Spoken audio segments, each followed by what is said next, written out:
Well, I'm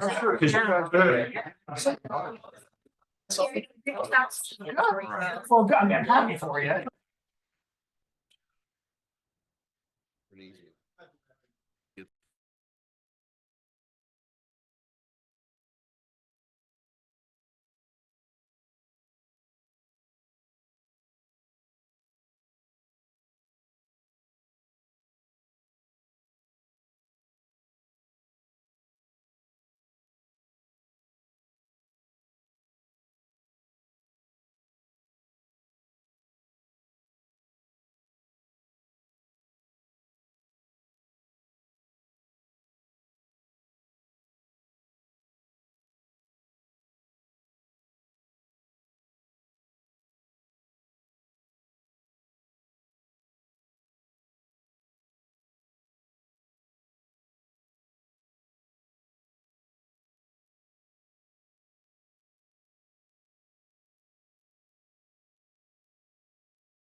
Please stand for the Pledge of Allegiance.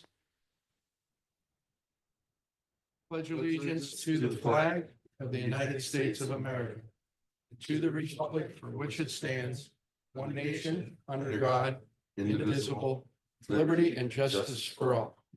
Please remain standing for the Lord's Prayer. Our Father, who art in heaven, hallowed be thy name. Thy kingdom come, thy will be done, on earth as it is in heaven.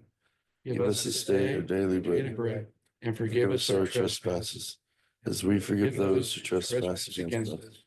And lead us not into temptation, but deliver us from evil. Amen. Thank you. Okay. First, I'd like to welcome everyone. We want to remind you the next public workshop will be held here on Tuesday, February 11, 2025 at 10:30 a.m. And our next regular meeting will be held here on Wednesday, February 12th at 10:30 a.m. Madam Clerk, will you call a roll, please? Mr. Bernard. Here. Mr. Hernandez. Here. Mr. Malloy. Here.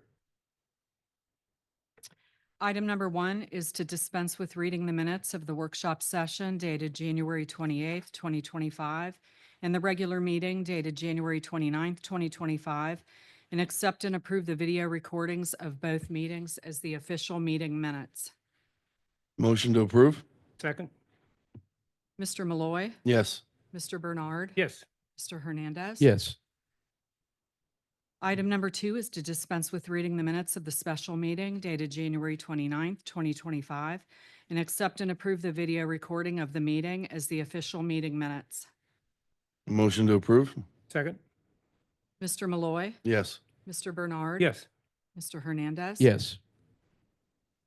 Item number 3 is to adopt a resolution honoring Melissa Baker on her historic appointment to the Trumbull County Board of Developmental Disabilities. Motion to approve. Gladly second that. Mr. Bernard. Yes. Mr. Malloy. Yes. Mr. Hernandez. Yes. At this time, I think I'd like to have Mr. Starkey, if you could come to the podium and introduce Melissa. And we would like to present her with a proclamation. Anybody would like to get pictures, more than welcome to do so. You want to read it or want me to read it? Okay, Mr. Stark and Melissa, we have a proclamation here for you. It's a resolution by the Board of Trumbull County Commissioners honoring Melissa Baker on her historic appointment to the Trumbull County Board of Developmental Disabilities. Whereas since 1967, the Trumbull County Board of Developmental Disabilities has been dedicated to advocating for and supporting individuals with developmental disabilities, fostering inclusivity, and ensuring opportunities for meaningful participation in our community.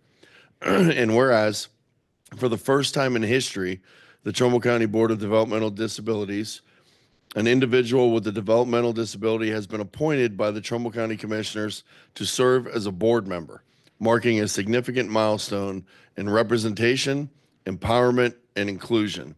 And whereas Melissa Baker has demonstrated exceptional dedication, leadership, and commitment to advocating for individuals with developmental disabilities, we're going to ensure that all voices are heard and that services and policies reflect the needs and aspirations of the community.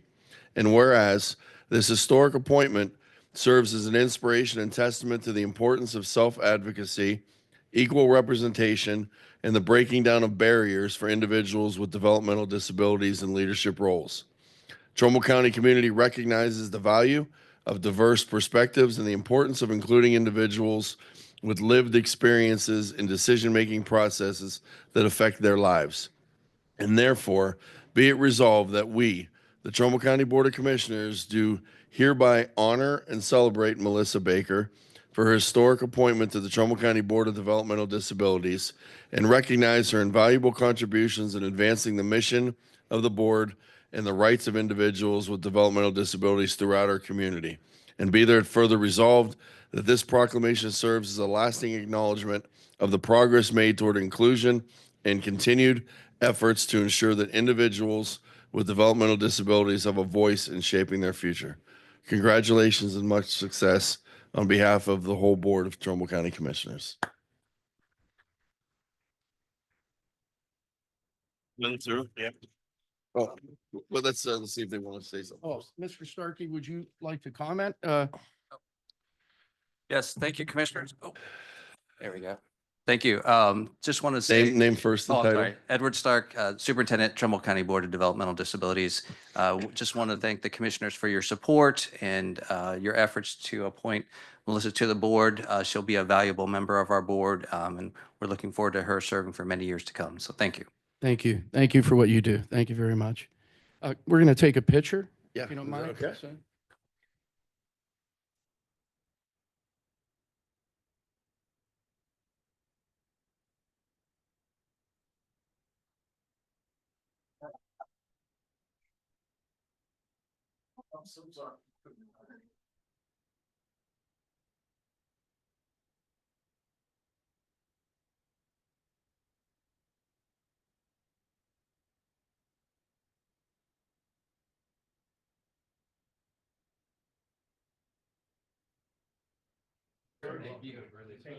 Congratulations.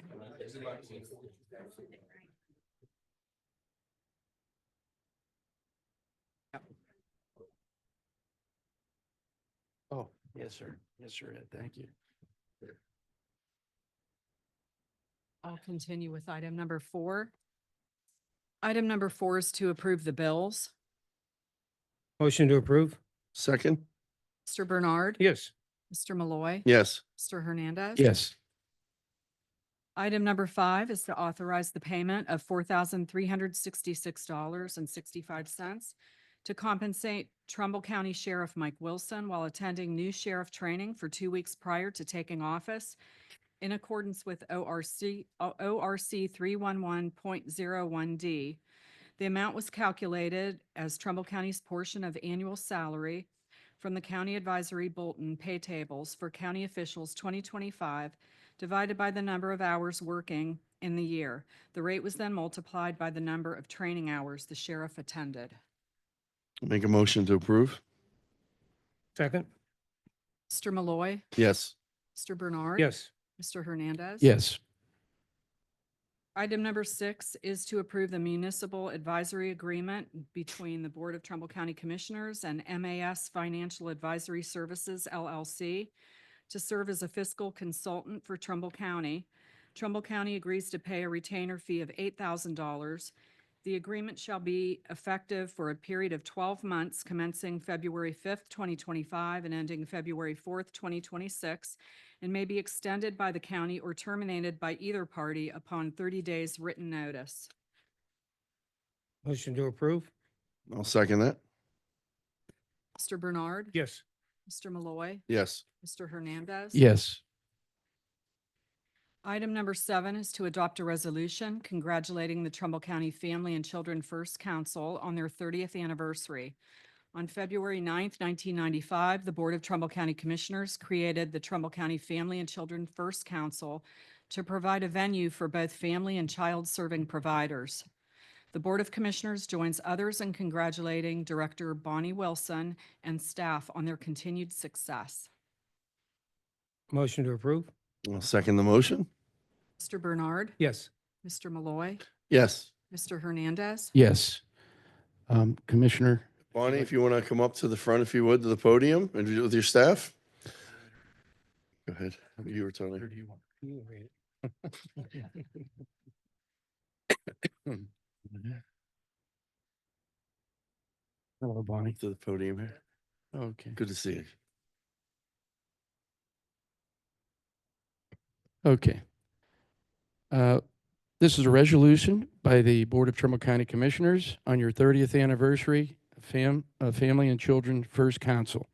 Whereas the Board of Trumbull County Commissioners wishes to congratulate the Trumbull County Family and Children First Council on its 30th anniversary, and whereas in 1993, Family and Children First Councils were created under the Ohio Revised Code with the specific purpose to help families seeking government services by streamlining and coordinating existing services for families seeking assistance for their children. On February 9th, 1995, the Trumbull County Commissioners adopted a resolution to create the Trumbull County Family and Children First Council. And whereas the Trumbull County Family and Children First Council provides a venue for family and child-serving providers to collaborate, identify challenges, share information, and formulate practical solutions to eliminate barriers to care for families and youth. The council has a rich history of providing opportunities to support families through offerings like high-fidelity wraparound for children and youth with complex needs, and through our trauma-informed care initiative that creates awareness about and trains individuals in the effects of childhood trauma and adverse childhood experiences. And whereas, additionally, Council was integral in the formation of the local communities of support network and inclusive interagency collaborative formed to ensure the successful rollout of Ohio Rise in our community.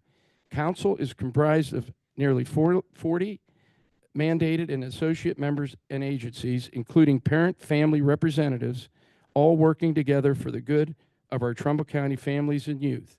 And therefore, be it resolved that the Board of Trumbull County Commissioners congratulate the Family and Children First Council in celebrating the 30th anniversary of the business and wishes them many more years of success in supporting the families of Trumbull County. Congratulations and continued success. Yeah. Man. Comment, Bonnie? Thank you. Thank you, commissioners. I just want to say. Name and Okay, for the record. So I'm Bonnie Wilson, and I have the privilege and honor of serving as the director of the Trumbull County Family and Children First Council, a role that I've held for the past 6 years. And so it's indeed, and this is our board chair, Matt Kresick. Matt is the CEO of Cadence Care Network. And Ed Stark, who is the superintendent of the Trumbull County Board of DD, is also one of our mandated members and our previous board chair. So I just want to say it's indeed my honor to serve in this role and to serve the families and children in Trumbull County. As you heard in the proclamation, it was February 9th, 1995, when the then Trumbull County Commissioners saw fit to create the Trumbull County Family and Children First Council. And we are indeed happy that they did, because over these past 30 years, we have been that conduit to serve and ensure that our families and children in our county who have access to services and resources and support so that they can live their best lives. So, and that's so important, not only for those youth and those families, but also for our community. So thank you for recognizing us. We appreciate it. Thank you. Thank you for what you do. Would you like to say a few words or? Oh, Bonnie said it all. Oh, well, So, he's. Thank you, though. I'm just the eye candy. So, Oh, okay. I got thank it. you. Well, Thank you. Thank you. And on behalf of us to thank the board too. We know your board works awful hard it's a team effort. So please bring that back to the board. Okay, can we take a picture? Yeah.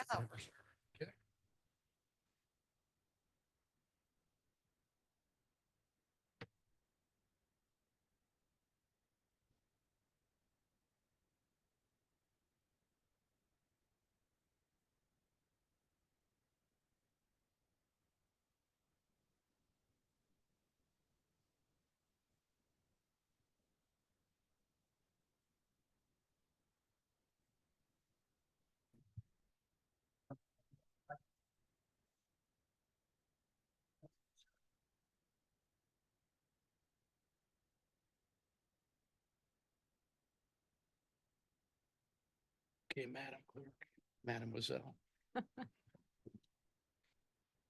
Okay, item number 8 is to enter into an agreement between the Board of Trumbull County Commissioners of Trumbull County, Ohio, and Mercy Health Youngstown LLC, doing business as St. Elizabeth's Youngstown Hospital, with its principal place of business at 1044 Belmont Avenue, Youngstown, for blood cultures. These services, as listed, are required by the Trumbull County Coroner's Office to replace the services formerly provided by Stewart Health Trumbull Regional Medical Center. Motion to approve? Second. Mr. Bernard. Yes. Mr. Malloy. Yes. Mr. Hernandez. Yes. Item number 9 is to approve change orders number 1 and change order number 2 and final as submitted by Shelley and Sands, Inc. for the construction of the TRU Larchmont Avenue project. Change order number 1 is for $4,200 and change order number 2 is for $127,248.91, and this is a reduction, revising the total contract amount to $892,771.90. Change orders are necessary to adjust the contract to reflect the final quantities of the project. Motion to approve? Second. Mr. Bernard. Yes. Mr. Malloy. Yes. Mr. Hernandez. Yes. Item number 10 is to concur with the Trumbull County Engineer, David DeCristofaro, to grant the right-of-way permit requested by the company listed, and this is for Enbridge Gas, Ohio. Motion to approve? Second that. Mr. Bernard. Yes. Mr. Malloy. Yes. Mr. Hernandez. Yes. Item number 11 is to concur with the Trumbull County Engineer to grant the special annual supplier fleet permits requested by the companies listed, Carter Lumber Transport and Kinter Trucking, Inc. Motion to approve. Second the motion? Mr. Malloy. Yes. Mr. Bernard. Yes. Mr. Hernandez. Yes. Item number 12 is to receive and place on file for record purposes the letter from the Trumbull County Engineer, David DeCristofaro, dated January 28th, 2025, indicating the office's intent to temporarily cease issuing overweight hauling permits beginning February 6, 2025, due to increased potential for road damage attributed to frost conditions. Permits for overweight hauling operations may resume after April 30th, 2025, at such time when the subbase stabilizes and the roads dry out. Overweight hauling permits may be issued during this period at the discretion of the county engineer for a permit fee of $100 in addition to a $50,000 bond and a $1 million of limited liability insurance with Trumbull County named as an additional insured. Motion to approve? Second. Mr. Bernard. Yes. Mr. Malloy. Yes. Mr. Hernandez. Yes. Item number 13 is to concur with the Trumbull County Engineers Department and authorize the clerk of the Board of Commissioners to advertise for bids for the TRU Township Highway 65 County Line Road / West Webb Road resurfacing project. This project is being administered through the Trumbull County Engineers LPA Local LET program and is being partially funded by an 80% surface transportation block grant obtained by Weathersfield Township through Eastgate Regional Council of Governments. Motion to approve? Second? Mr. Malloy, Yes. Mr. Bernard. Yes. Mr. Hernandez. Yes. Madam Clerk, number 14, I would like to table till next week. We're still waiting to hear back from one member of the Tax Incentive Review Council to see if she wants to be reappointed. She needed some time to think about it. Oh, I second it. Mr. Malloy, Yes. Mr. Bernard. Yes. Mr. Hernandez. Yes. Item number 15 is to accept maintenance bond number L269094-2184 issued by Lexington National Insurance Corporation for the Townsend Avenue Storm Drain Infrastructure Improvements Project funded through Project Year 2022 CDBG Critical Infrastructure Grant Program installed by TK Excavating and Grading LLC. TK Excavating and Grading LLC requested final payment for the completed work inspected and approved by GPD Group, Liberty Township, in the Trumbull County Engineers Office. The maintenance bond is in the amount of 20%, $79,881.49 of the final project cost, $399,407.46, and is valid for a period of 2 years commencing November 26, 2024, and ending November 26, 2026. Motion to approve? Second the motion? Mr. Malloy, Yes. Mr. Bernard. Yes. Mr. Hernandez. Yes. Item number 16 is to adopt a resolution declaring the necessity of constructing the Sheridan Drive Sanitary Sewer Improvements Project, project number 5-S-23 for the Trumbull County Combined Sanitary Sewer District, Vienna Township. And the note, Wednesday, March 12th, 2025 at 7 p.m. is hereby fixed as the time in the Matthews Elementary School, 4095 Sheridan Drive, Vienna, as the place for hearing of objections to or acceptance of project number 5-S-23. Motion to approve? Second the motion? Mr. Malloy, Yes. Mr. Bernard. Yes. Mr. Hernandez. Yes. Item number 17 is to approve an agreement with Matthews Local School District for the use of Matthews Elementary School, 4095 Sheridan Drive, Vienna, to host the public hearing for the Sheridan Drive Sanitary Sewer Improvements Project, number 5-S-23, on Wednesday, March 12th, 2025, from 7 to 9 p.m. The agreement is necessary in order for Corsa to add Matthews Local School District as an additional named insured for this specific meeting. Motion to approve? I'll second. Mr. Bernard. Yeah. Mr. Malloy. Yes. Mr. Hernandez. Yes. Item number 18 is to award the lowest responsible bid and enter into a contract with MJD Excavating, Inc. for 7 qualified ARPA households for the countywide Phase 2 Sanitary Lateral Assistance Program for sanitary house connections along Yankee Run Road in Brookfield Township. The contract is in the amount of $89,650. Motion to approve? Second the motion? Mr. Malloy. Yes. Mr. Bernard. Yes. Mr. Hernandez. Yes. Item number 19 is to award the lowest responsible bid and enter into a contract with Express Underground, Inc. for 5 qualified ARPA households for the countywide Phase 2 Sanitary Lateral Assistance Program for sanitary house connections along Yankee Run Road in Brookfield Township in the amount of $43,036.45. Motion to approve? Second? Mr. Bernard. Yes. Mr. Malloy. Yes. Mr. Hernandez. Yes. Item number 20 is to authorize Gary Newbrow, sanitary engineer, to issue the notice to proceed and the notice of commencement to APO Horo Company for Contract A of the Meadowbrook Sanitary Improvements Project number 29-S-97 in the combined sanitary sewer district. Motion to approve? Second the motion?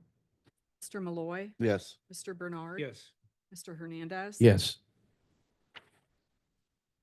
Item number 21 is to authorize Gary Newbrow, sanitary engineer, to issue the notice to proceed and the notice of commencement to Woodford Excavating LLC for the Contract B of the Meadowbrook Sanitary Improvements Project number 29-S-97 in the combined sanitary sewer district. Motion to approve? Second the motion? And discussion on these, just to make the public aware, these are the Meadowbrook projects over in Warren Township. And a note that's worthy of mentioning is this is all going to begin on February 24th. So the people in Warren Township are going to start seeing the activity for both of those projects starting February 24th. The one project will be done by August 24th. And the next one will take about 12 months. So we'll see the completion of that in about a year. And that's phase one of the project over there.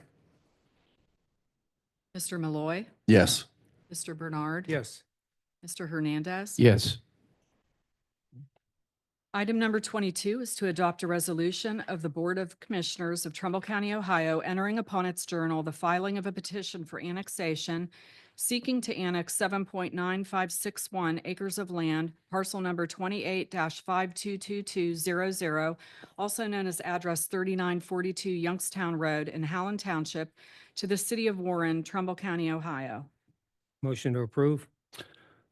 Second, with discussion. Mr. Chairman, I see we got a few people from Howland, the former administrator and current administrator. Did you want to speak on this? I know we received a letter from your township, but can you elaborate that to the public? Panel Howland Township Administrator. We've been familiar with this petition. It's been ongoing for a year and a half. This is a type 2 expedited. We've been in discussions with Warren City about it, so we're just making sure that hold them accountable to the process as it matches Ohio Revised Code. Thank you. Thank you. Thank you. Mr. Bernard. Yes. Mr. Malloy. Yes. Mr. Hernandez. Yes. Item 23 is to receive and place on file the October, November, and December of 2024 monthly financial report for the Trumbull County Tourism Bureau. Motion to approve? I'll second that. Mr. Bernard. Yes. Mr. Malloy. Yes. Mr. Hernandez. Yes. Okay, number 24, Mr. Chairman. After receiving some calls, and I believe you both may have too regarding this, I wanted to see if we can table this for a week to look into some of the questions that were asked that I can't answer right now as far as the process. If we were to narrow the contract down from the time frame that it's there, and then to address the concerns one of the complainants had made yesterday regarding the process. Is that a motion? Yes. I second the motion. Mr. Malloy. Yes. Mr. Bernard. Yes. Mr. Hernandez. Yes, with discussion, we did have phone calls concerning the issue, and we, the commissioners, want to make sure that, we are being proactive and that, it's always better to step back and explore before we make these decisions, especially on a 3-year agreement. But yes. Regarding some of the calls that I got, I need to talk to the prosecutor to make sure we're not treading in somewhere that can result us in a lawsuit, and to make sure that it's nothing against the contract here as it's done. Mike worked awful hard on it. I believe there's no problem here, but there is some contention there that could result in litigation. I want to make sure that we are on board with the prosecutor before we vote on something and then have to go and re-vote later or amend or backtrack. I want to make sure that all our I's were dotted and our T's were crossed before we make our final vote on this. Mr. Chairman, personally, I didn't receive any phone calls on it, but I'm honoring the board's wishes to extend it for another week to help you gentlemen get your answers to your questions. We probably can get them answered as early as today, but I'm not going to put the prosecutor on the spot. We'll have to meet with him afterward. Yeah, and I'm not sure we're in a big hurry deadline, so that's why I went along with this request. Item number 25 is to authorize Rick Hernandez, President of the Board of Trumbull County Commissioners, to execute Ohio Department of Transportation Office of Transportation Standard 2023-2025 certification and assurances. Motion to approve? Second motion?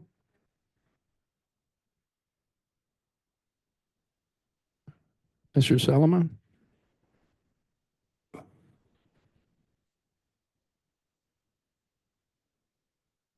Mike Salmi, Trumbull County Transit Administrator, 25 goes along with 24. So this is approving, it doesn't state exactly in here what it is It's a executing It's a certification insurances from ODOT. from the contract? No, this is from the federal government, state government. They're called certs and insurances. They're part of, I'm sorry, they're part of things that you have to follow, like EEO, drug and alcohol, different things of this nature. These are just different policies and procedures you must follow when you do these contracts, because it's a federal contract. And So we can't approve him to do that without a contract if still Right, follow because they- procedure? they go hand in hand. So if you're on table one, you want to table the other. Okay, then we will withdraw the motion then? Second? And it just makes it clean, that's all, sorry. Okay, understand. Thank you for the Didn't seem like explanation. the two would, but I'll take your word for it. All right, thank you. Okay, so motion to table number 25, Mr. Malloy, Yes. Mr. Bernard, Yes. Mr. Hernandez. Yes. Item number 26 is to receive and place on file the Trumbull County Transit, Western Reserve Transit Authority operating data for 2024. Motion to approve? Second motion? Mr. Malloy, Yes. Mr. Bernard, Yes. Mr. Hernandez. Yes. Item number 27 is to approve the use of Wellness Committee funds by the Trumbull County Wellness Committee to provide a night at the Mahoning Valley Scrappers game as an appreciation to employees for being dedicated to their wellness and participating in wellness activities. For any Trumbull County employee who completes one wellness activity between January 1st, 2025 through June 30th, 2025, the employee will receive a Scrappers ticket and a wristband for the employee and their immediate family members. Motion to approve? Second? Mr. Bernard. Yes. Mr. Malloy. Yes. Mr. Hernandez. Yes. And I would like to, with discussion, I'd like to, I don't know if you might want to say a few words, maybe bring everybody up to speed on what this is. Hello, Jenna Amrine, Trumbull County Combined Health District and Trumbull County Wellness Committee Chair. So this will be, you'll be receiving more information after the Wellness Committee meets tomorrow to approve the forms. But with all of the rally incentive programs and wellness opportunities that we offer to the Trumbull County employees, we've worked with Scrappers to hopefully get it should be a Friday night game with fireworks where you and your immediate family members as an appreciation can come and enjoy the game with your colleagues in the county and all you can eat food. Not alcohol, sorry, gotta stick with government rules, right? But so please be on the lookout for the Z Everyone email from me for the Wellness Committee. If you are a department head and you are not receiving those emails, please let me know so that I can make sure you get all the information. So there'll be more forthcoming for all the employees. And thank you for approving it, Commissioners. Thank you. That's great. It's a great program. And we like to thank the Scrappers too for, I think it's up to 500 tickets right now. Okay. Okay, thank you. Item number 28 is to approve the transfer of Mr. Harlan Jones from Facilities Manager, $29.35 per hour at the Board of Developmental Disabilities, to Facilities Supervisor, pay range 12, 4 years, $34.36 at the Building Maintenance Department, effective March 3rd, 2025. Motion to approve? Second motion? Mr. Malloy, Yes. Mr. Bernard, Yes. Mr. Hernandez. Yes. Alex, did you want to speak on that? Good morning, Commissioners. I don't necessarily want to speak to that specifically, but this does correlate to that. So if I could just have 2 minutes of your time to address this department moving forward, it's extremely important.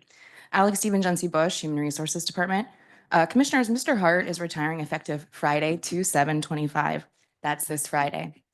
The Building and Vehicle Maintenance Department has no other non-union management staff who can assume the position from 2/7 through 3/3. As you can see on the agenda, Mr. Jones isn't starting until 3/3, and our other anticipated candidate for the department head position, we know cannot start until 3/3 as well, contingent on everything that we're doing through the HR process. That leaves us with roughly 3 weeks of time that there will be no non-union manager running that department. With that being said, the county's Building and Vehicle Maintenance Department is a 24/7 operation with 2 shifts, AM and PM, with on-call work throughout the evenings, into the early mornings, including weekends and holidays. Human Resources is requesting that the board, as the appointing authority over that department, in coordination with Human Resources, appoints a certain point person on this Board of Commissioners to work with HR and essentially oversee this department for the next 3 weeks. What that could be inclusive of, but not limited to, is assessing and deciding and/or approving or denying the need for overtime, ensuring any labor relation concerns are addressed properly, ensuring policies and procedures are adhered to, ensuring the day-to-day operations of the department are happening, ensuring payroll questions are addressed, payroll is getting approved, anything including workers' comp, FMLA, overtime, sick call-offs, anything like that has to go through, the appointed commissioner and/or HR in coordination. Ensure all projects needs are addressed. We can't let projects just go for the next 3 weeks, which that includes cutting purchase orders that have to be approved. Okay, all of these things have to be approved. Temporary budget needs to be approved. We don't even, we're still working on that, as you'll see this afternoon. Assess and address any other operational or departmental needs that may arise over the next 3 weeks. Commissioners, please note this is a small 3-week gap in which we need to cover. Going forward, the department will have 2 non-bargaining employee staff. Okay, we'll have a department head and an assistant. So hopefully in the future, this won't happen, again, but we still need to play a heavy role in this department even after these people get here. We have to support them in their new role. We have to help train them. We have to help mentor them. And at the end of the day, this is all better for Trumbull County, its buildings, vehicles, projects, and more. So commissioners, could you please appoint a commissioner to oversee the operations for the next 3 weeks? Well, if I may speak, I think I hate to look at Denny and do that, but I think Denny probably, I don't know, Commissioner Bernard, I don't really have a clue about, Bill. By the way, happy birthday, Mr. Hart. It's Bill's birthday today. Want to wish him a happy birthday. But did you transfer the keys along with that? So that would be a HR thing anyways. So HR does get the keys when anybody have the leaves, the keys. keys and badges. No, I don't have them. Oh, He's still currently you- here, but HR would have to take over the keys and then give them to somebody. Yes, that's correct. We kind of discussed this and over even the last couple of weeks that we don't have any non-union person in that department that can oversee all 3 departments. We have a supervisor under Bill that's maintenance that doesn't oversee the other departments that are there, and there are going to be decisions that need made. And we had talked about, do we find another department head to expand their duties from a different department? That's putting an undue burden on them with the department. I think things can run smooth over the next couple of weeks, and a lot of it goes right through Alex anyway, labor-related stuff. But there are decisions that normally would come to Bill that Bill would have to make and then report to the board. And so I agree with Alex. I think one of us needs to be that point person in the interim, Right. rather than create a union fiasco there of pays and who does what and that type of stuff and be lost in that department. So, With I that in do- mind, would you be interested, Commissioner?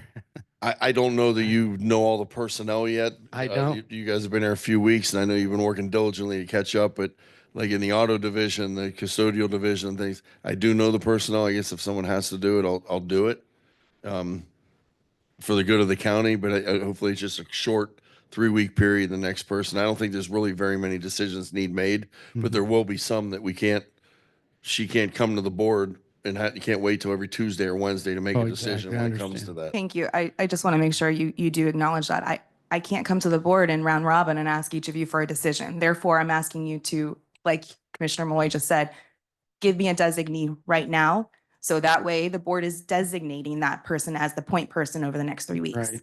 Does that need to be in a form of a motion to do that? I or- would prefer that. I don't think Right. anyone should be hung on the line without that. I so move to name Commissioner Denny Malloy the interim building maintenance superintendent, I guess. I'll second that motion. Mr. Bernard. Yes. Mr. Hernandez. Yes. Mr. Malloy. Abstain Thank you, commissioners. for. I look forward to working with you closely. Good luck. Thank you, Denny. Alex. And again, we cannot stress enough the importance of Bill Hart in this whole situation. And there will be a time to praise Bill more and honor him for his service, but maintenance is wrapped in every facet of this organization and every facet of county government. So we're gonna miss him, no doubt about that. Definitely. Okay. And then Going into executive session. Mr. Chairman, I would like to remove items 29 and 30 for executive session. The attorney we were going to meet with is in court today and is not able to meet with us by phone as planned. So we're going to have to put that off until next week. Okay. You have a comment? I second the motion. You need a motion on that, correct? Yeah. I second the motion. Mr. Malloy. Yes. Mr. Bernard. Yes. Mr. Hernandez. Yes. Okay. So that concludes our regular meeting. We will be holding a budget meeting, continuing. We've been working on that budget for 3 weeks. Hopefully, we're able to come to some grips and put that to rest. Mr. Chairman, what's the time frame of that? We got 2 meetings today. You could publicly announce. We have the Brookfield Yep. sanitary. I'm That's not at sure 7, about the time. And but, 7 o'clock for that and 1 o'clock for the Okay, so budget. at 1 o'clock, we'll hold the budget meeting. And then we do have a meeting in Brookfield over sanitary project, sanitary sewer project at 7 o'clock this evening. Brookfield Admin Building. And it's a public hearing. Okay, so at this time, I'd like to open it up for public comment. Yes, trustee Suttles. My name is Dan Settles. I'm trustee in Brookfield Township. It came to our attention just the other night about a proposed water district rate change. And we had a meeting, and I do have a rough resolution. I apologize. I'll present it to you, but it's because our meeting was just Monday night. But we made a resolution. I'd like to read it if I could. Resolution to oppose any Trumbull County Water District rate increase as it directly affects Brookfield Township residents. Whereas the Trumbull County Sanitary Engineer has proposed the Trumbull County Water District rate increase that will directly affect the residents of Brookfield Township. Now, therefore, be it resolved that the Board of Brookfield Township Trustees oppose any Trumbull County water rate increase. As you know, they created the water districts or changed those in the last couple of years. We took a hit in Brookfield. I don't know exactly. I know what I did on my water bill.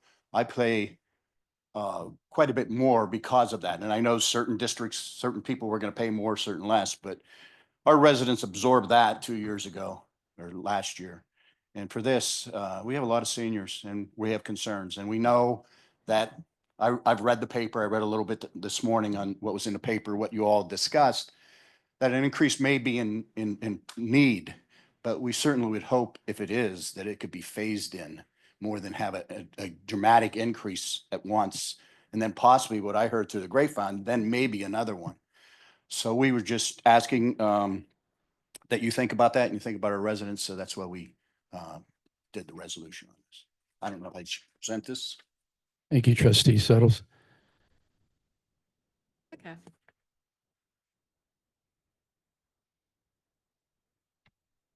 Mr. I'm Merkin. Dave Merkin from Comfort Caravan, and live in Liberty Township. I just wanted to address your tabling of the recommended contracts for transportation. Just want to remind everybody that one, this contract expired in November. We've been given monthly extensions ever since. Provider like me on monthly extension isn't going to go out and buy new vehicles. We're not going to do things. So we need to get a decision made quick. 1 week won't hurt us. I understand. I do think that we had it figured out yesterday. The person or persons who called you to had to be a provider, couldn't be anybody else. And they were all notified to be at that meeting yesterday, but they chose not to because they didn't want to face the public meeting. They chose to call you personally. That's a chicken's way out. It's wrong, and it shouldn't have happened. Now, one other thing I want to say is that if you choose not to accept Mike Salamoni's recommendations, then you have to throw away everything and start all over. It's written in the RFP that if you do not accept it as he proposes it, that it has to start over anew. Now we go back that I have a November contract that expired. It's going to be 3 or 4 more months before you can do that. Do you expect me to make a commitment to buy vehicles and so on the if come after 7 months of not having a contract? I just think that whatever happened on those calls was wrong. They were chicken to be there at the meeting to discuss it properly. You had your prosecutor there yesterday. Everyone was notified. And I think if this doesn't get settled very soon, that you're going to have some real transportation issues.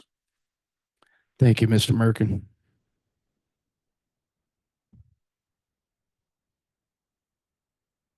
Morning, Commissioners. James Panelon, Howland Township Administration. I just wanted to be sure that you've each received letters on behalf of the Howland Township leadership. We intend to put resolution on our next regularly scheduled meeting opposing the significant increase on the water rates. Also, I know there's been general discussions about sales tax increases as well. You know, prior to the consolidation of all the water districts, and I know there's been a lot of history, and I won't restate the information from Mr. Suttles, but Howland was one of the more stable water districts at that time at 6.86 per thousand gallons. We have seen those increases in the community with the consolidation, and we've also, looking at it 12.5, that's about an 82.6% increase.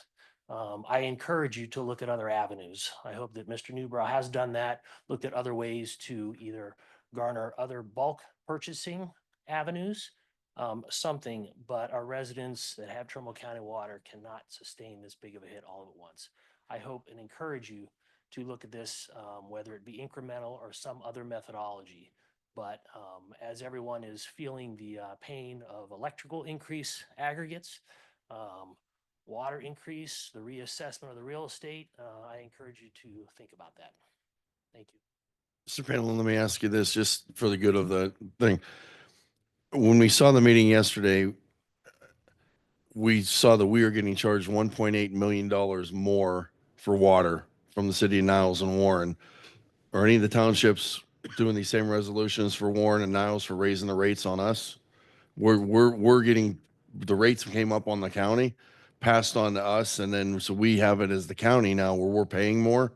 Are these same resolutions going to them, asking them to not raise the rates on the county? At this time, I've not seen any resolutions going towards them. I think the key factor that we're trying to encourage you to think about is, does there need to be a large hit? Look, we understand that costs go up. We understand these other issues, the bulk prices have gone up. But can there be some other stopgap measure to reduce this so that it's not such a huge impact all at once? I would encourage you to look at other options in that. So Sure. To answer your question, I've not seen any other resolutions for those. Okay. Thank you. Thank you, sir. And gentlemen, that is a concern, that we have is the rates have been raised on us, and we seem to be getting a lot of the blame of Right. when those cities raised the rates on us and nobody complained. I would just hope that people would look at the big picture of this thing too. None of us want to raise water rates, and none of us have said we're going to raise water rates. So that's something we appreciate. And believe me, on behalf of the townships, I don't want to see them pass on things to us more so than what they're doing with their own citizens, or more than, the price of raising the water just to raise the price. I don't want to see any of that happen. And I'd like to mention too, and you brought up, Mr. Pantalone, about a sales tax increase.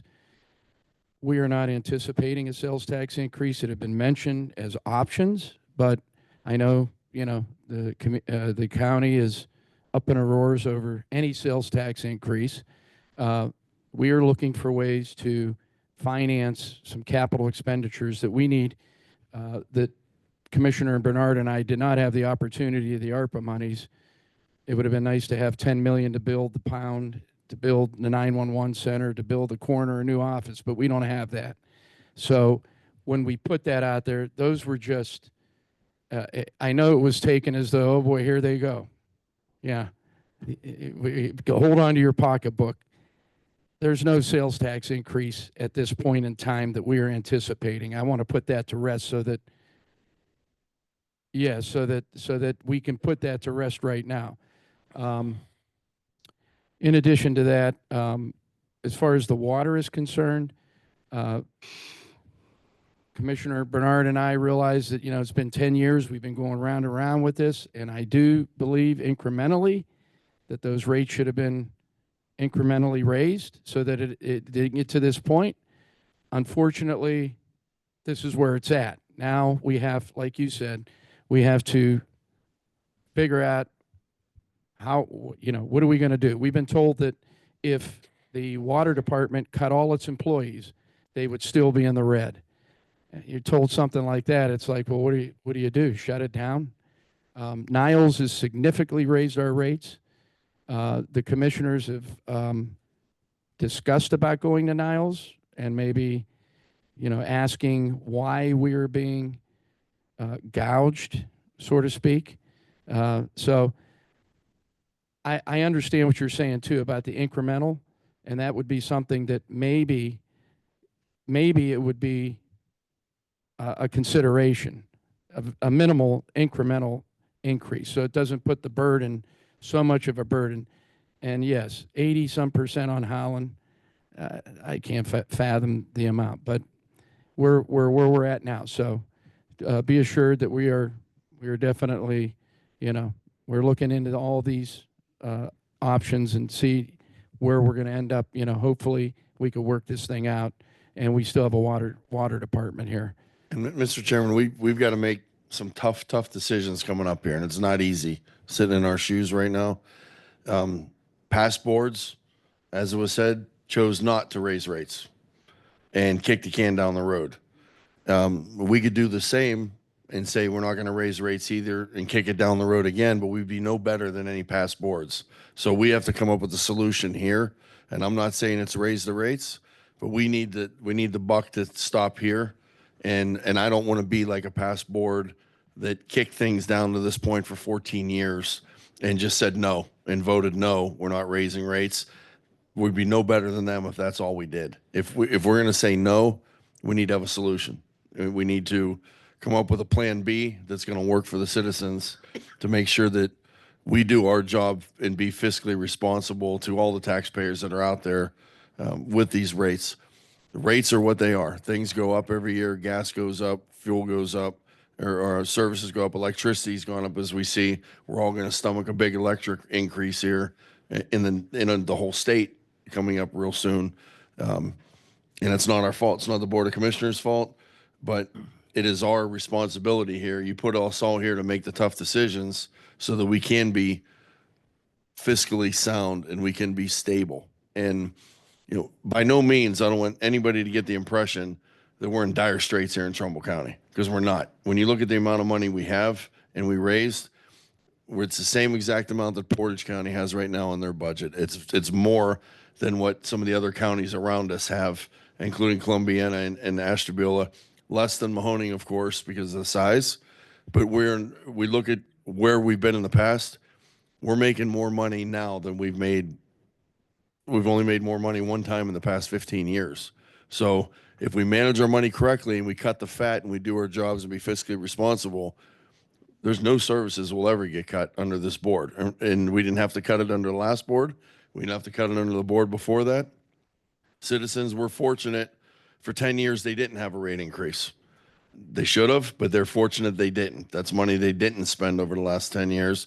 And we hope going in the future, we don't have to absorb another cost either. We're hoping that Gary can work his magic as the fine engineer that he is and come up with something that's going to be more palatable for all the townships to stomach and all the citizens to understand. We can't do anything about the rates we're charged. Water, the price of water now is charges is, we can't tell them to charge us anything different.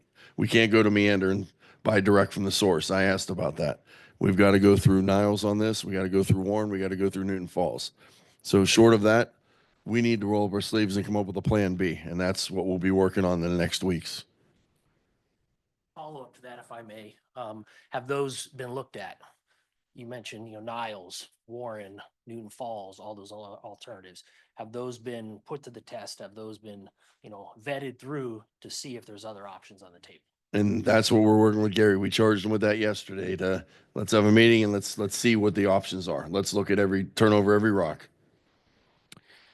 And if I may, commissioners, while I'm on the subject, well, Commissioner Bernard, you have something to Yeah, say? my only comment, everybody knows my position, and I'll reserve my comments at another date. But I would propose that once we get the information from the sanitation engineers, all the townships that are involved, why don't we have a meeting and bring all the townships in? So, everybody can know what's going on. We can get some of their ideas, put them with our ideas and see where we're going to go. Like I said yesterday, my biggest concern is it should have been done years ago and it wasn't. And we have low income senior citizens and I received 4 or 5 just emails today of people saying they can't afford it. Okay. So what's going to happen when we raise everybody's rates and then the sanitation engineer goes out there and turns off everybody's water because they can't pay the bill? Then what happens? So I think we need to take a long, hard look at this, how we got here, and then how we're going to correct it. But, it's not an easy solution, and it just didn't happen overnight. Thank you, Commissioner. 1 second, Bill. I have something to add to that. We were talking about electric rates. I did get a hold of Tom Bellish with Buckeye. I did find, and I'm not sure how long this will last, but I want to let all our rural, especially all electric home customers know that there is a service out there at a 0.499 rate. Now, there is a $9.95 monthly charge. This is a 12-month lock. Mr. Bellish told me that in most cases, the reason why they did not submit, to the county is because they can't service, 30,000 plus customers. However, it is still available. It's called Utility Gas and Power. You could go to their website, utilitygasandpower.com. They have both gas and electric service. The electric service is 0.499. I have an all-electric home. My electric bill was $500 last month. Christmas, with the heating costs, that bill would end up being probably close to $900 and some dollars at the 499 rate. And they work with Edison. They work with First Energy. So it would come on your bill. You would have First Energy, and then that would be your provider. If your provider was Energy Harbor in the past, they will handle all the transfer. I just hooked up with them. I just want our residents to know there are some alternatives, especially those all-electric homes. If you have gas, it's not so bad. But if you live in a rural area like me with no gas service, it's gonna be a killer. So if you go to utilitygasandpower.com, log on to their website, and you'll be prompted through, your rate. I would suggest that you look into that for our residents. And I'm not sure how long this is going to last. It could be they only take several hundred customers. So if you're thinking about these rates and you want to, really lock something in at least for 12 months, I would suggest that. So I just want to let everybody know, what, commissioners, what I had found out. Yeah, well, that is a good thing. We want to caution people too. There's also sites out there, apples to apples, I believe, where a lot of residents are calling saying, "Hey, I found Energy Harbor on here for 5.9. Why'd you sign us up? It's 7.9." When you try to sign up on a lot of those, they're not available in the state of Ohio. So you'll see rates online that may be variable for one. There may be other hidden fees. or they may not do business in Ohio. Energy Harbor is still Energy Harbor in other states. It's Dynegy in Ohio now. So people will see that change on their bill. When we came up with the aggregation program, we can only go by what was submitted to us by the providers out there. We got 3 really good reputable groups that came to us, and the lowest we can get is 7.9, and we locked them in for 14 months instead of 3 years like they wanted to do, in hopes that rates go down. If we wouldn't have done that for the citizens, then anyone that's not in a program and didn't do the research like Mr. Hernandez did would be paying it between 12 and 14 direct to First Energy. So we were able to save money off of that, but it is a big increase off of the last rate that we were able to lock in that doesn't exist in this world anymore. So Thank you, Commissioner. Tom, happy birthday. Thank you. Bill Hart, Trumbull County Maintenance, soon to be retired. I just want to thank you, the Board of Commissioners, Mademoiselle Clerk, since that's her title. All the staff, her staff, the staff of the commissioners, all the elected official staffs, Mr. Danzo, and helping me write agenda items that I've never done before. I hope that I've exceeded what you expected out of me as a Trumbull County employee and a taxpayer of Trumbull County people. So I just want to thank you and bid you the best of luck in your years to come.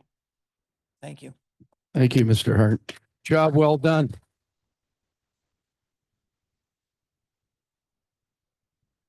Definitely be missed. one other thing before we get to the next gentleman.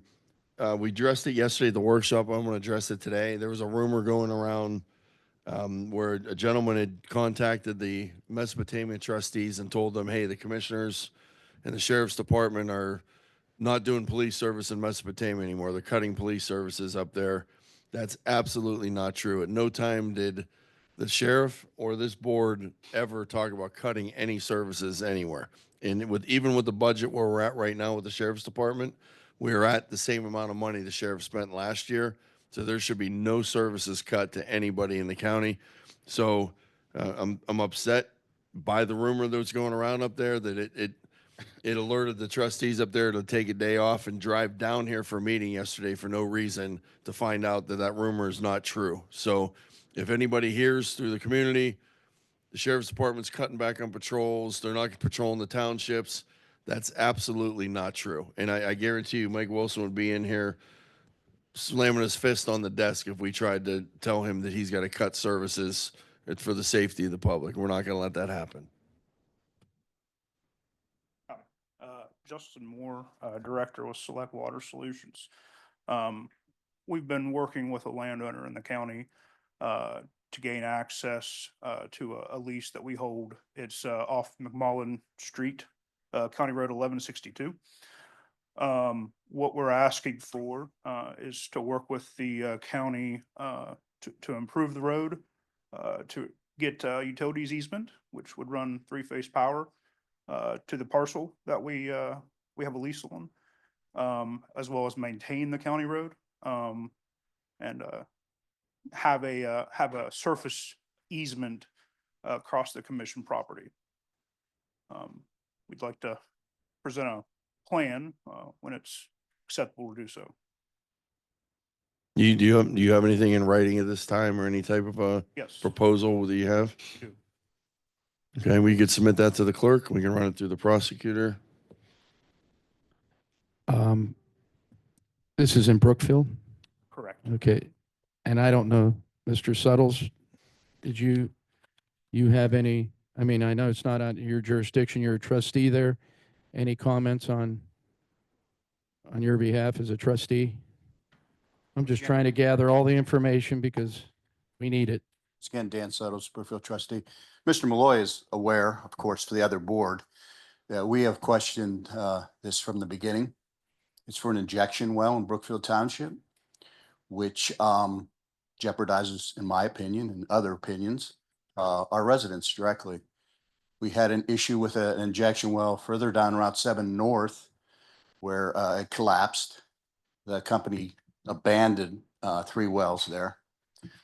We have a school district. Our property is within 1,000 feet of this property. We have people there with wells. We asked the commissioners before, and they agreed with us because this property in question, your property is in between the end of the road and their property. We ask that you not allow them to access the property. And for various reasons, the commissioners did. I mean, Mr. Malloy, you know, I knew, was opposed to that. But for liability reasons, what have you, also putting a Mark's radio tower in the same property proximity. And my opinion, of course, on things that can happen with an injection well that have happened in the past in places where it affects the water. There's been earthquakes. We have concerns. We have concerns for our residents, and I am strictly, as my other trustees have agreed, we are opposed to injection wells in our community. This is going to be an injection well. There was one there before that they had issues with from another company, and I don't know the particulars because I wasn't involved. It was prior to me being a trustee. But we have genuine concerns about injection well in Brookfield, and the commissioners have assisted us in, I don't want to say blocking, but not allowing access to this property because you have county property in between. So that's what's happened in the past. In fact, there was going to be it hasn't happened yet, a secondary electrical service. It was going to be on the other side of the road. I noticed that Ohio Edison hasn't done that yet. Did you agree to? I don't know if that's been put off because it is a new board, but I want you to know that Brookfield Township is definitely opposed to this, and anything the commissioners can do to assist us, I'd appreciate it as a township trustee. Okay, trustee Settles, I just, knowing it's in Brookfield, I'm just trying to gather all the information that the commissioners would need. Have you had any public meetings concerning it, or I know Well, once ODNR, At you this know, point, it's in the phase. I don't think they've gone to ODNR for approval. Usually there's a process where ODNR involves the community. They haven't approached us as far as any opposition, we could send in our opposition to them. There hasn't been any hearings. We haven't been approached by anyone. It's just been through the grapevine. We knew this was going on, so we wanted to address it prior to that so that maybe it wouldn't happen. so I guess the question would be, if you open up access, do they even have, or is there a permit, or will there be a permit? That's what You know, I don't, I don't know that. commissioners, So, Name again, please. Justin Moore, Director of Select. For the public health and safety concerns, I appreciate Dan's concern and doing diligence here. So for events that have actually been a health safety hazard, there were earthquakes, right? We've spent about $500,000 in the area putting in seismic arrays that can detect down to a half a magnitude. We see it, we see when a jet crosses the sound barrier, right? So we see horizontal and vertical picks on what's going on earthquake wise. The ODNR has done a very good job to address the earthquakes that happened back in 2011. That's been mitigated. And injection wells have been operating for a long time in the area with seismic monitoring, so that citizens should never feel an earthquake that's induced. There's a lot of protocol. There's a ton of effort being placed and resources being spent so that we can continue to have energy and energy development in the area. The injection well itself that we're talking about, it is permitted. It's drilled, it's completed. For the ODNR, you have to finish this facility to inject. It has to go through a verification of integrity. Until we do that, we can't inject, right? So the ODNR, before we inject, we'll verify the integrity, make sure we have all the data from seismic, then let us inject. So. But it is a permitted well under ODNR as of now. I know we received a letter from ODNR. They wanted to cross our property, and the past board told ODNR no. And then we retracted that after consulting with the prosecutor, and ODNR threatened legal action against the board for not being able to gain access to inspect the well. And not having access is a little bit of a public health and safety concern. You have kids, folks going onto the property, there is a well there. I mean, it's accessible by folks that can cross the property. Or shouldn't be there, but are.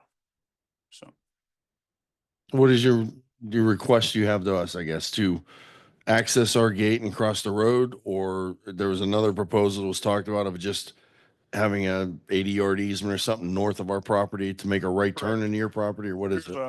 there's a piece of your property that's between you and the farmer next door. It's about 80 feet wide. It's not something I would ever see use for, except for accessing the lease that we hold. It runs to the left of the Marks Tower. So that would be the proposed surface easement and path for three-phase power. And the well was there before we decided to put a Marks Tower there, right? The well's been there since 2014, I think. Right. What's the proximity to the Marks Tower that we are constructing to where the access as far as footage? How far from, I mean, I know you have trucks coming in and out, injecting. What would that proximity be? So you would be offset by about 100 foot 100 feet. approximately.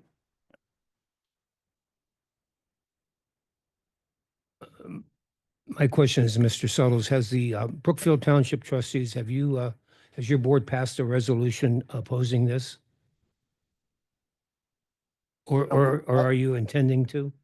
We would. Okay. No, we haven't. This is stretched two boards. Okay. I have a new board kind of than when it started. So no, we haven't passed a resolution at this point. We would definitely be willing to. And I'm sure the residents out there are voicing their concerns. Yes, they are. In fact, that's who brought it to my attention, was an adjacent property owner that even piqued my interest to start looking into it. And the past Trumbull County engineer, because there was discussion on improvement of McMullen. So that's how we became aware of it. Another thing, and I know that beat a dead horse, but another thing that concerns us is before in my other life, I was a firefighter. I worked with hazardous material teams. I did for the county at one time. The material that they inject from this process, and it is a process that's needed, I guess, for energy, is unknown. It's not placarded on a truck. No one knows what's in this poison that they're injecting under a high pressure under our community. There has been automobile accidents with a tanker truck that had come from a well that then was identified, and some of it had carcinogenics in it.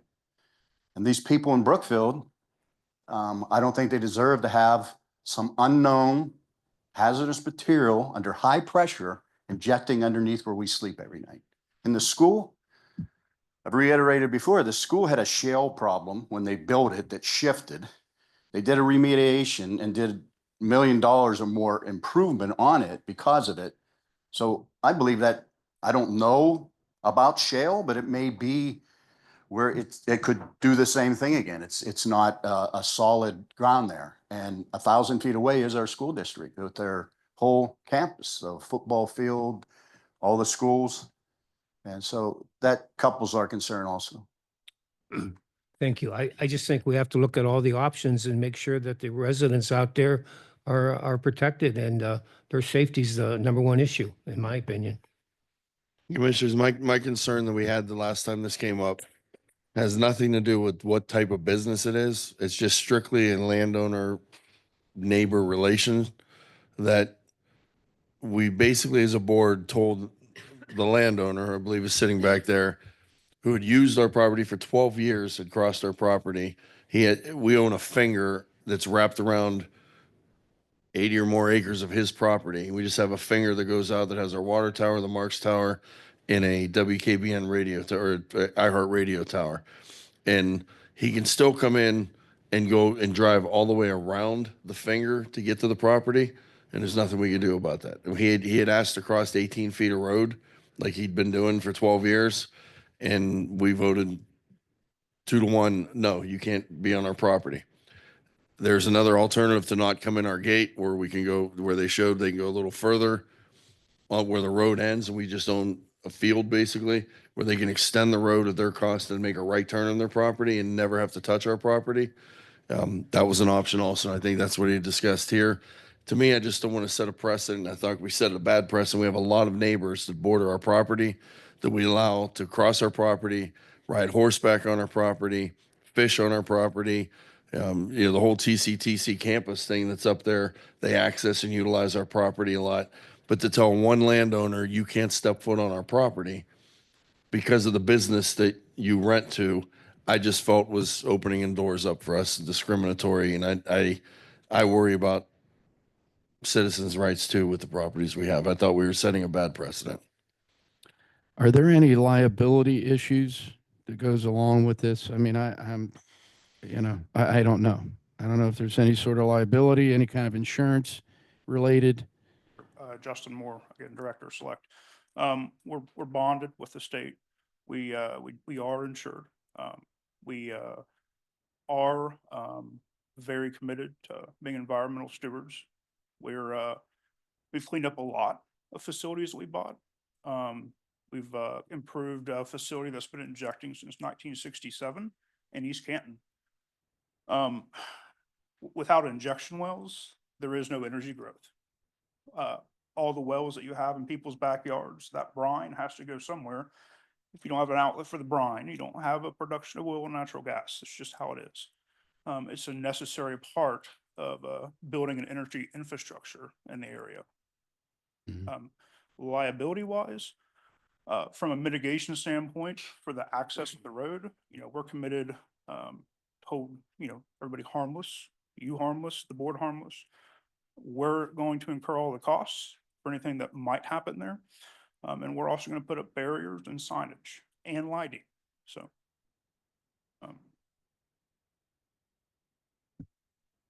Okay, I have no further questions. What about the power thing? Explain that a little bit. sure. We need three-phase power at our site.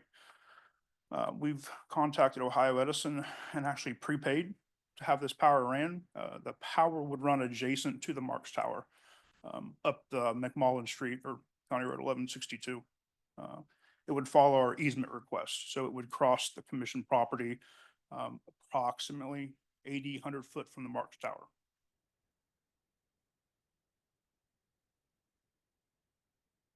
So all that cost, we're understanding of and, willing to cover.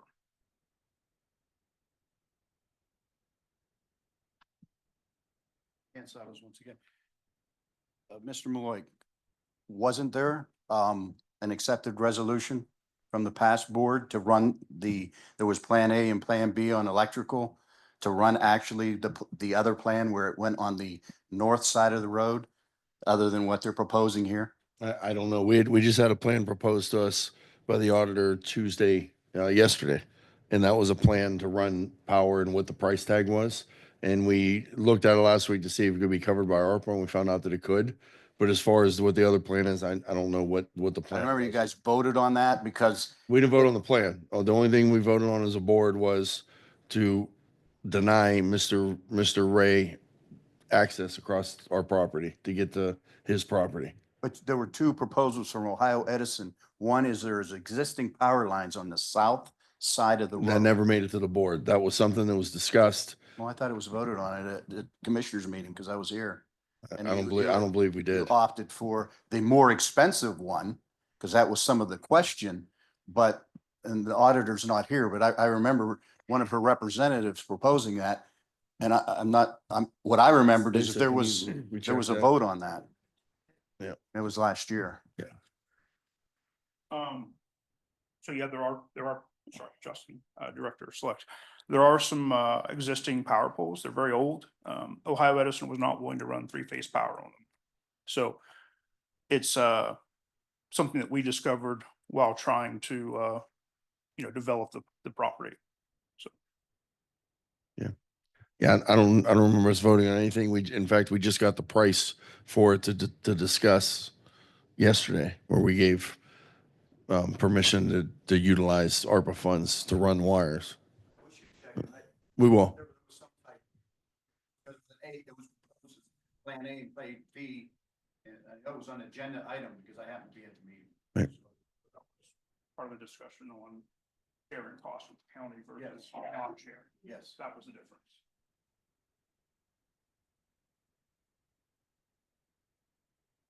Okay. Mr. Ray, do you have something?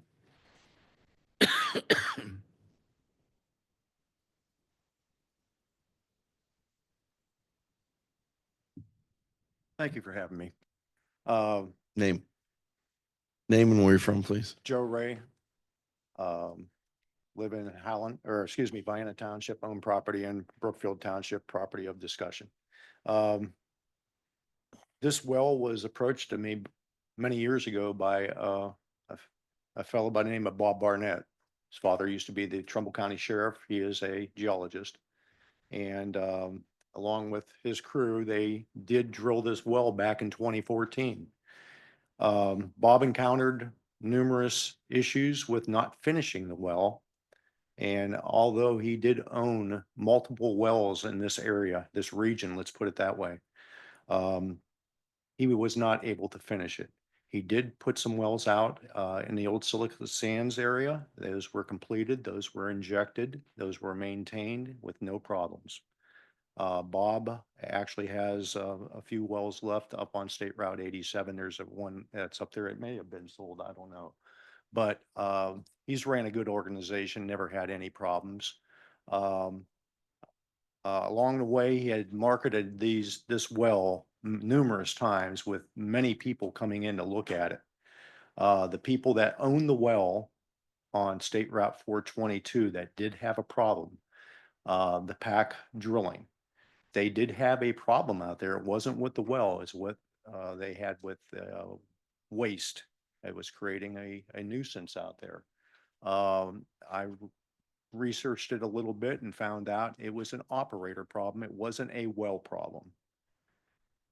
With the purchase of this well currently with Select Water, I did due diligence with Bob when he approached me about the sale of this, and I researched this company, and this company has a 5-star rating. They employ 5,000 people, roughly 5,000 people, multitudes of people. And every place they've been, they've done everything top notch. So I felt comfortable entering an agreement with them, solidifying the purchase of this property, knowing that they would do it and do it right. Because honestly, every time I had gone up on the property, it was an eyesore. All I looked at was just like a building falling apart. When they came in, they immediately painted, they restored, they did everything in a professional fashion. The communication was top notch. So I felt comfortable that this company was going to do what they said they were going to do. I purchased this property a long time ago, and every day since I bought this property way back in the day off of the Trumbull County Commissioners, I've been up there 2-3 times a day monitoring that property. Detective Kusevich, who is now the police chief of Brookfield, would testify today. I am the only person in all these years that's gone up there and monitored all those buildings, anything to do with the Trumbull County water tower, to keep people from going up that road and trespassing. I am the person that watched that property all this time. Not one time in all my years, and even Chief Kusevich will say, was there a Trumbull County sheriff's presence in that area. Not one time has anybody been up there. I was the law up there. I'm the one who called 911 every time. I'm the one who ended up in Brookfield Court numerous times with trespassing violations. So when I got notification with this whole thing about me not crossing the property, I'm going to get arrested and everything, it was like a slap in the face to me. I'm the eyes and ears up there. So I've abided by the law. I haven't crossed the property. I have went a way around the property and everything, but that's just what I have to do at this particular time. As far as Mr. Suttles, I've never met you before, sir, and I'm glad to meet you finally. I can tell you right now that the company that was involved with the other well down on State Route 7 that got shut down, It was done improperly. It was drilled improperly. I know that for a fact because dealing with the industry, they had problems with the casing that went way down there. It wasn't installed properly. So that's why it doesn't exist anymore. The earthquake we had back in 2011, I believe it was, Mr. Lupo. Mr. Lupo exceeded wellhead pressure, and Bob Barnett told me everything about it. And as commissioners, if you wanted to call Bob Barnett up here, he can give you the history on Mr. Lupo and his dealings with what he had done illegally with everything underground. Their primary safety and my concerns are to keep the residents safe and everything. As far as groundwater goes, don't have to worry about groundwater. This has nothing to do with groundwater. They're 9,000 feet deep. It's not going to affect anything there. They've schooled me very well, and I would anticipate that if this juncture does go through, they are going to follow through exactly what they're going to do. They're going to make the road beautiful for the county so everybody can access the Marks Tower, the water tower. They're going to maintain the road. They're going to run 3-phase power up there so the Marks Tower can use it, that the water tower can use it. They're going to light up the area. It's going to be done properly. And my concern was at one time, yes, the school is close, and I understand what happened because I know some of the contractors were involved with the shale rock on the school. You just can't. Could have been engineered a little bit better. I understand that, but that's going to happen no matter what. So hopefully the schools get that ramified over there. But my concern is also for anything that happens. But there is an ironclad contract in place between myself and Select Water, and I'm sure if they propose anything that they say they're going to do, they will follow through to the maximum T. So with that being said, thank you for your time. Thank you, Mr. Ray.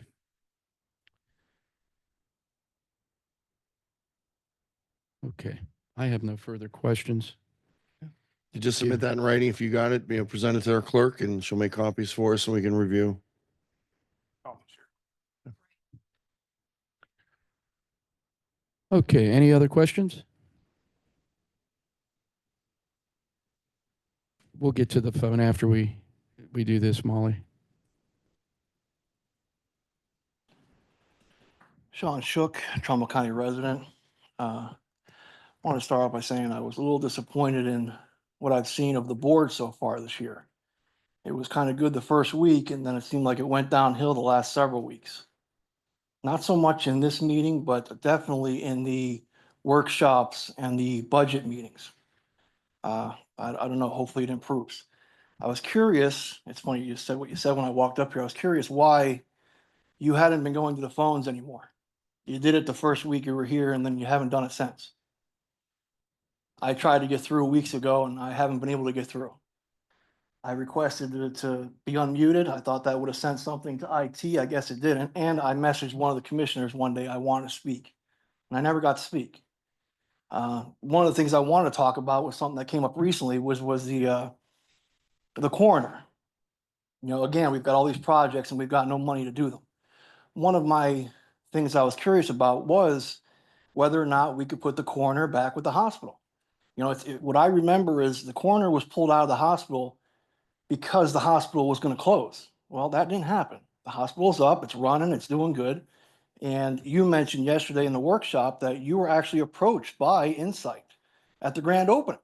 I don't know why that didn't come out sooner than yesterday. Wish we would have known about that. I think that's something that we need to look into. Now, you might say, you know, why spend the money and waste the money on rents? Well, we don't have the millions of dollars to build or outfit a building either.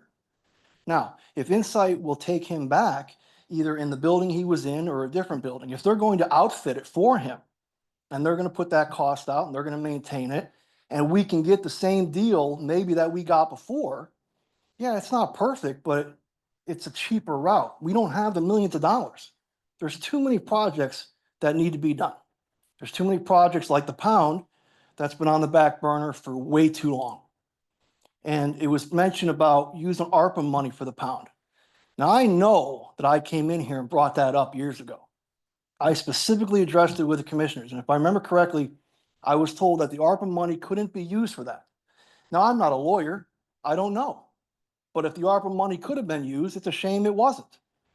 The only reason we're as far along as we are now with the pound, it's not because of the commissioners. You guys didn't do anything, not necessarily you, but the board before. It's because of the gentleman who passed away and left all that money.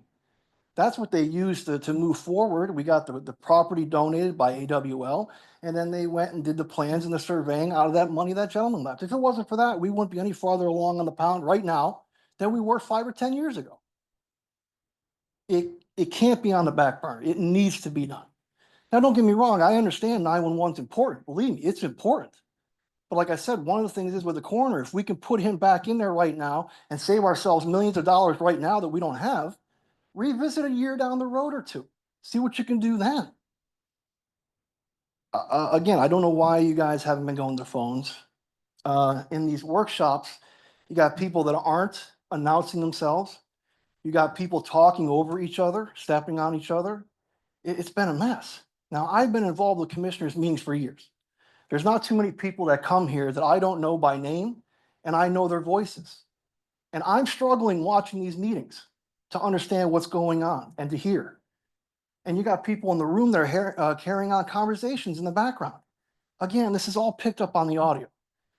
And when people talk, they need to talk loud and clear so that it can be picked up. Like if Denny's talking or Alex is talking, or Bill Danzo, he's great. He can sit anywhere in the room if for some reason he gets picked up, but others, not so much.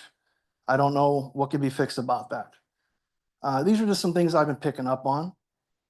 I'll try to attend the meeting after. I have some more things I'd like to talk about there, but it's a little frustrating. Is there a reason you guys haven't been going to the phones? Well, I can answer. As a matter of fact, we are going to the phone today because we have a call. Molly, have we had calls in the past meetings? Because I know that we've utilized the phone on the first week that we were here. And Commissioner Bernard, I think you had mentioned that to go to the phone line. And I have no issue with going to the phone line. Absolutely. If need be, we should. But I don't know that we had been receiving. I know we have somebody holding now. And that is that is something too. When we did it before, it was kind of discretionary. There's no other board of commissioners in the whole state of Ohio that takes phone calls, not one. So it's not something that's in ORC where we have to do it when we're doing a public meeting to know who the person is. If they want to talk, they should technically be here in person if they want to have their say done. They can write letters and we'll read the letters for the record. But some of the phone calls we had in the past were just jack off phone calls, people calling in to either mock somebody or start trouble or make fun of a commissioner or whatever it was. So we kind of used our judgment with that on whether it was in the benefit of the public to do that or not. And I think starting off with this board that may just been the direction we went, is trying to run a professional meeting without having that pot shots from the back row type of thing. Oh, okay, I can understand that. My concern then would be either you take the calls or you don't. You need to make it clear to the public. You can't, you got people sitting through meetings waiting to speak, and then you don't go to the phones. I've been there. I've sat through hours and hours of meetings and they get to speak. It's very aggravating. So either you do or you don't. Make it clear to the public, one or the other. But if you don't take the calls, then that opens up another problem. A long ongoing complaint in this community for years has been the times that these meetings are held. You don't hold these meetings where general public can come in here and speak when people are working. So if you don't take the calls and you don't make it for people to do it remotely, then you have to revisit the issue of, do you need to move the time on these meetings to maybe 6 o'clock in the evening? So then the public can come and attend. Well, I'm not disagreeing with Yes. anything you're saying, Mr. Shook. We are a work in progress. We've been here for about 4 weeks, I believe. And, but it's constructive criticism, and I take it as constructive. Yes, the workshops, they tend, especially a couple weeks ago, very noisy, a lot of people. And I don't know that we've ever had that. I mean, we have experienced a pretty explosive amount of people at the workshop. Well, yeah, but we're getting work done. If we spend 4 hours, that's 4 hours of, Right.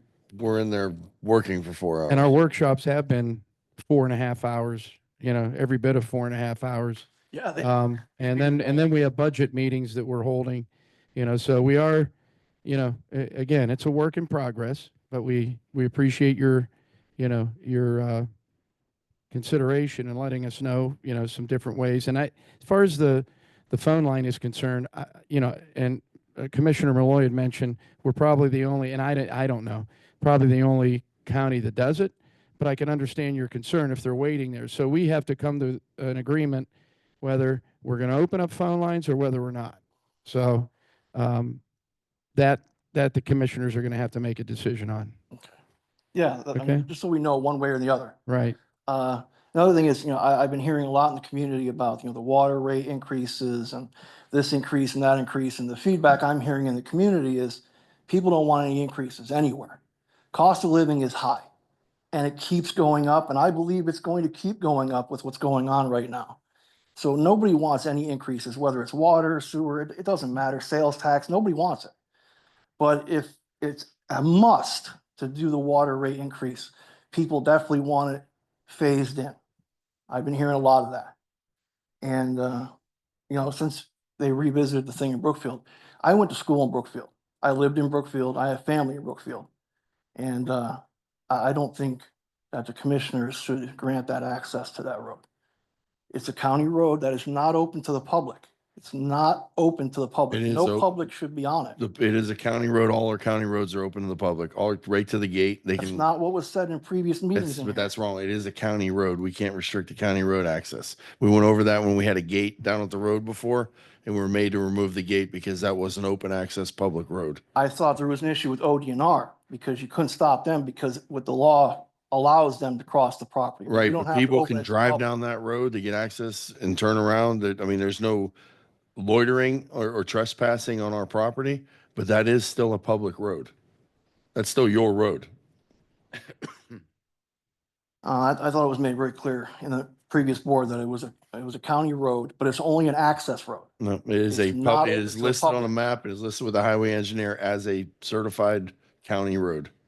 I would strongly urge the board to be very careful what they do in that situation. Could come back to bite you. Thank you. Thank you, Mr. Shook. Okay, so Alex has something regarding JFS. She wanted to bring up a point, Mr. Chairman.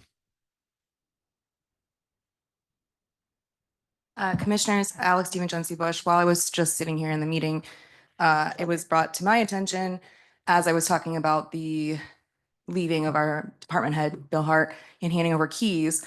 Somebody was so kind enough, and I'm not going to get into who, to say to me, well, Alex, we were told on our way in today that there would be no sheriff here tomorrow between the hours of 7:30 to 8:30, and that there wouldn't be anybody to open the building. I got up, I went to go find out for myself because I don't simply just rely on, Trumbull County rumor mill. Not that that's what it was.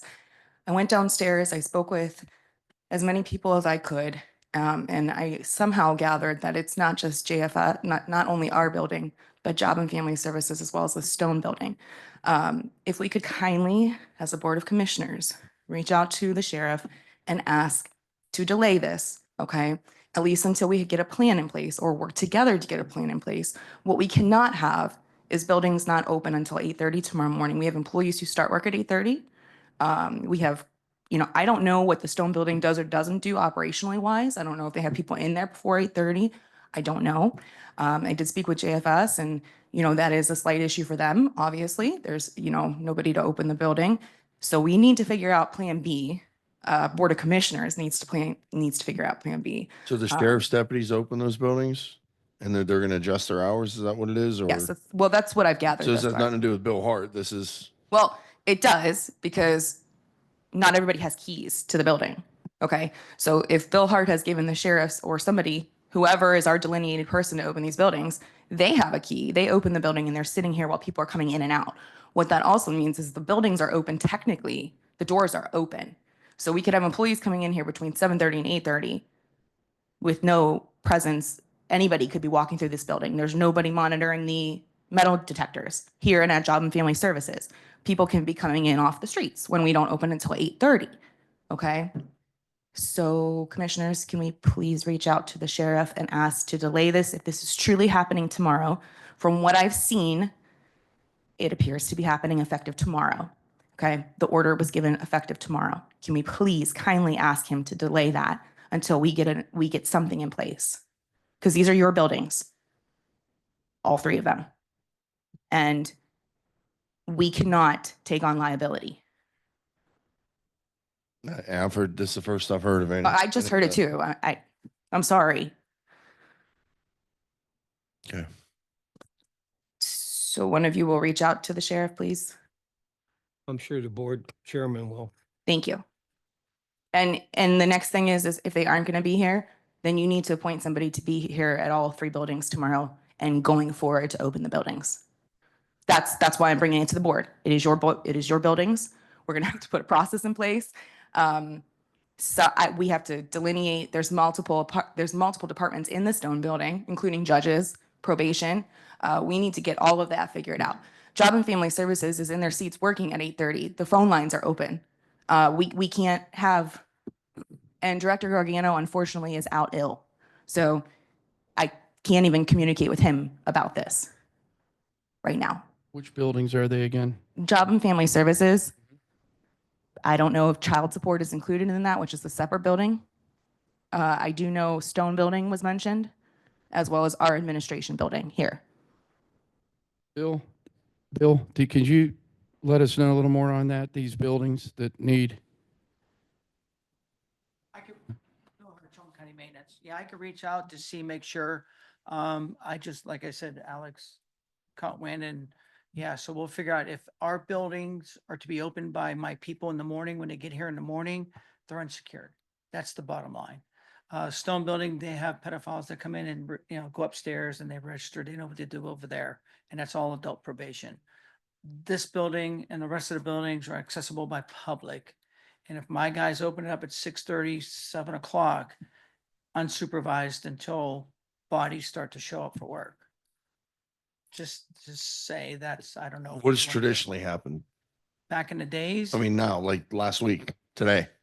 the sheriff opens them up and the sheriff locks them at 20 after 4. That's why I'm coming. That's, for security purposes, that's the only reason why back in the days we opened them up, but back in the days we didn't have as many issues as we do in these days today. So yeah, they would be open at 8 and then people do business. But now you have people starting in different departments at 7:30, 7, 8:30, 8, 9. They stay later, but that's fine to stay to leave. It's easy. Coming in, no. And we could issue keys, but then again, there's keys out for everywhere in the front doors. So on a normal day, what times the buildings get open? And for the deputy, Yes. I think he opens up at 7:30.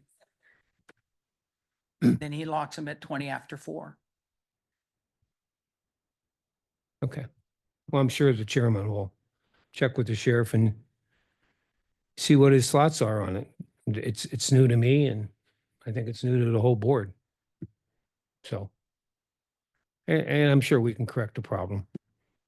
It's just we probably need some communication. That's all.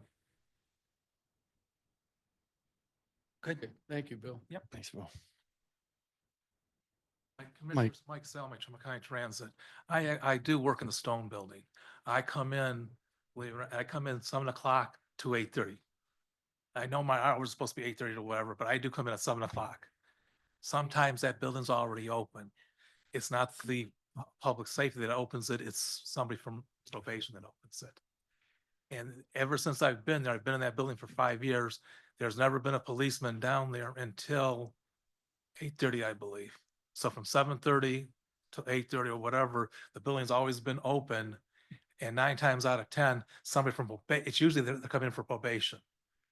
And somebody from probation usually meets them, is what happens. But that building is open between around 7 o'clock, because I've been there at 7 o'clock. And there's times where I'll come in with my key, it's locked, and then I just keep it locked. But I do know it is open at 7 there. Thank you, Mike. Thank you.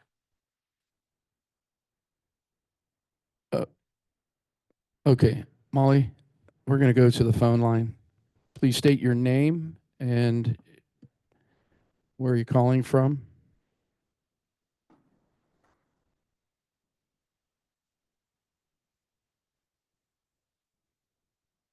Yes, Carl Clemens. Hello? Hello? You gotta be a little bit Carl louder, Clemens. sir. Carl Clemens. Hello? Yes. Go ahead, Hi, Mr. Clemens. Go ahead. We can hear you. Carl Clemens here, longtime advocate. I would like to commend Mr. Shook for his input on the communications, because I did get on one time this year with the new administration, but 2 or 3 times I was not able to get on. So that is something, and I brought that up with the IT person under the auditor's office, and address that. But that is, if you guys don't want the people to call, then it just needs to be established that you can't call in, so we just don't waste our time, because our time's as valuable. You guys are on the hook, but we are the taxpayers, and if we're not allowed to speak, then we'll come to the meetings. It's a little bit more difficult for me to get a ride to the meetings sometimes, but we do need to yay or nay it. And the other thing about the transportation, we have kicked this can down the road. Michael Salamone, Bill Dancel, Diane Jerkovic have all done their work, as well as the existing providers that we have, the existing contractors, and they did their thing the right way. I don't know who called in and has some sour grapes.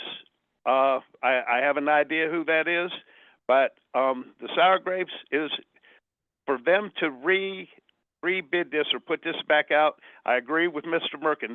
They have made a commitment already. They have done their due diligence. They have dotted their I's and crossed their T's, and it's about time that we go ahead and make a decision. If we want to bring this up for the next RFP, that needs to be clarified under you guys. But right now, everybody has done theirs. Michael has done his work. Diane, we have numbers. They have a right to go ahead and come up to make them go out and redo their work. It just doesn't make sense. We have most of the people that are involved in this are happy with the system at this point. And I just think to rework it to satisfy somebody with some sour grapes is just wasting all your time. And you guys have enough other things to do to sit there and have people rework and re-meet. Fix one thing, fix the dog pound, make a decision. Mr. Shook had some good ideas, and the gentleman before on the other side of the thing, everybody has some good ideas, and we're all entitled to our opinion. But when everybody does their work, just go ahead and sometimes you're going to have to trust the people that you have hired. That's all I got to say. Thanks very much. Thank you, Mr. Clemens. Molly, is there anybody else on the phone line? Yeah. No? We do? Okay. Please Hello? state your name and where you're calling from. Hello? Hello? Can you hear me? We can hear you. Please, your name, please. My name is Lydia Lawson. Okay, go ahead, ma'am. I'm just trying to get some point of information. Okay, give me a second. I'm trying to turn up my mic because I can't get in there anymore. I had a stroke. I used to come to all the meetings before you guys, the new ones, got in. Well, one thing is, I'm trying to find out, why are you guys trying to tax the seniors more when we are on such tight fit income? Only ones I hear that is trying to stick with the budget so much is the one. I'm not sure that wasn't clear to me what you were asking, ma'am. Could you restate that, please? I'm sorry. Okay, what it is, I used to come in there quite a bit. My name is Lillian Lawson. Hang on, let me turn my mic down. Is that better? Go ahead. Okay, what it is, I'm sorry, my speech is very bad because I had a stroke. This is Lillian Lawson. I used to come in there quite a bit.